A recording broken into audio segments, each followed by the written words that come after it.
Have you ever been followed around the internet by an ad for the pair of shoes you really want, but convince yourself you can't treat yourself to this side of payday? It's equal part glorious, but also annoying, right? Well, that's more than likely an ad that displays on Google's display network. So hey, I'm Max, and if you want to understand how to run ads like this or know a bit more about the network, then stick around for this week's Giant Wednesday. I'll do that one again. I don't like that. I didn't like that one.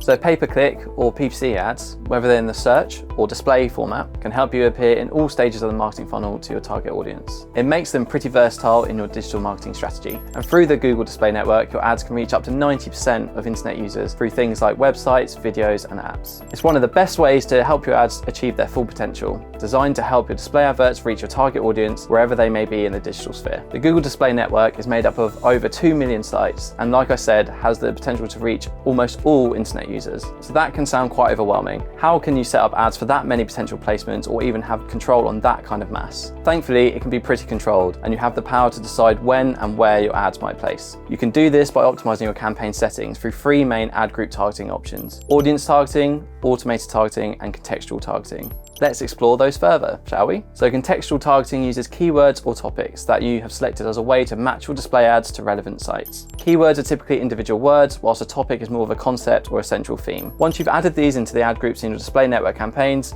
Google's algo will then analyze the content of each web page or URL that falls under its network. This is where text, language, link structure, and page structure are taken into account before your ad is placed on a site that matches the content keywords or topics you've selected. So if you only wanted your ad with your shoe that you've got a sale on at the moment to appear on particular fashion retailer websites, you can make that happen by setting the context for placement. That's super clever, right? Audience targeting, however, offers more details when it comes to targeting. So you can reach audiences based on their interests and habits, the demographics they fall under, what they've been researching, or how they've interacted with your brand. These audiences allow you to reach new customers, while options like customer match, using your CRM data, or remarketing help you to reach existing customers. So once you've put together these audiences, the Google Display Network chooses your ad placements based on what videos, apps, and sites your customers are spending their time on. I mean, is there any better digital real estate than right in front of potential customers? Alternatively, you could opt for automated targeting. This type of targeting removes most of the input required from you and instead focuses on getting more conversions by finding audiences based on your existing audiences and landing pages. This targeting optimizes itself, which is useful as Google Ads learns more about which audience performs best with your adverts. And automated bidding can then use the millions of signals it registers per auction to find the user who is most likely to convert. Not all ads work with every ad and placement available, however. The Google Display Network allows you to exclude any sites,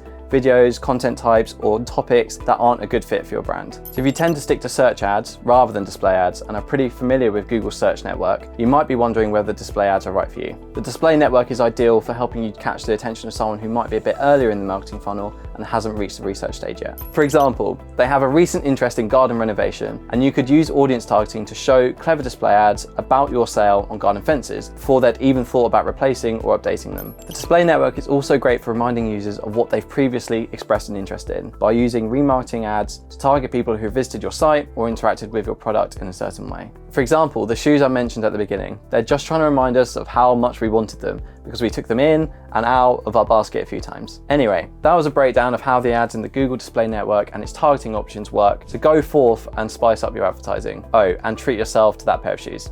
If you have any questions, then pop them in the comments below. But otherwise, make sure to like and subscribe to our channel for more great digital themed videos every week. This has been Giant Wednesday, I've been Max, and thank you for watching.